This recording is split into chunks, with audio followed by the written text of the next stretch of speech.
The last Queen of France before the French Revolution has been one of the most misunderstood and betrayed figures in history.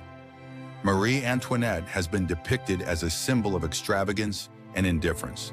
Her downfall was shaped by a series of betrayals, starting from the betrayal of public perception. Few people know that Marie Antoinette was born in Austria in 1755 and married King Louis XV of France at just 14 years old. From the beginning, the French people distrusted her because she was a foreigner. She was nicknamed l'Autrichienne, a mix of Austrian and a French insult meaning bitch. Even though she initially tried to win over the French public, she was blamed for every political problem. An incident occurred in 1785 where a fake letter in her name was used to trick a jeweler of a diamond necklace, which destroyed her reputation, even though she had nothing to do with it. How about the infamous phrase, "let them eat cake," which was falsely attributed to her, further fueling hatred? The reality? She supported charities, adopted poor children, and even stopped wearing excessive jewelry to set an example. But the public saw only the Queen of Versailles, surrounded by luxury while they starved. It's like no matter good thing you do, you are an outsider and they never liked you in the first place, so no efforts of hers was appreciated. These led to betrayal, even by French court. Marie Antoinette's enemies were not just among the common people. Many in the royal court plotted against her. Royal advisors and nobles spread false rumors to weaken her influence over the king. Her own brother-in-law, the Comte de Provence, who later became King Louis XVIII, betrayed her by fleeing France and not helping her. Many aristocrats who once benefited from her protection turned against her when the revolution began, hoping to save themselves.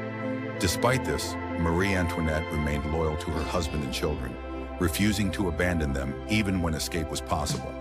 Unlike her husband, King Louis XVI, who was indecisive and hesitant. As the revolution gained momentum, he refused to take decisive action, allowing his enemies to gain power. He trusted the National Assembly too much, believing they wouldn't abolish the monarchy. When Marie Antoinette begged him to flee Paris earlier, he hesitated for too long, missing the best chances to escape. The Queen tried to convince him to be more assertive, but he refused, his lack of leadership leading to their downfall. In June 1791, Marie Antoinette and Louis XVI finally attempted to escape Paris with their children. Dressed as commoners, they tried to reach Montmédy, where royalist forces were waiting. When they reached Varennes, a former soldier recognized the king from a coin and were arrested by the local authorities, who sent them back to Paris in disgrace. This failed escape sealed their fate. The French people no longer saw them as misguided rulers, they saw them as traitors. Once the royal family was imprisoned, Marie Antoinette faced relentless humiliation. Revolutionaries forced her to dress in rags and insulted her daily. Her closest friends were executed, including her confidant, the Princess de Lamballe, whose severed head was paraded outside her window. Even after King Louis XVI was executed in January 1793, she refused to renounce her loyalty to him. The revolutionaries wanted her dead. They put her on trial for treason, accusing her of crimes she never committed, including a false and disgusting claim that she had abused her own son. On October 16, 1793, Marie Antoinette was sent to the guillotine. Unlike King Louis XVI, who rode in a closed carriage, she was paraded through the streets in an open cart, humiliated by the crowd.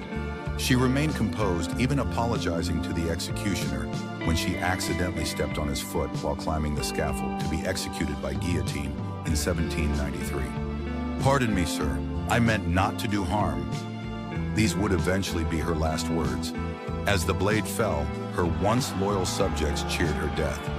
She had never abandoned France, yet France abandoned her completely.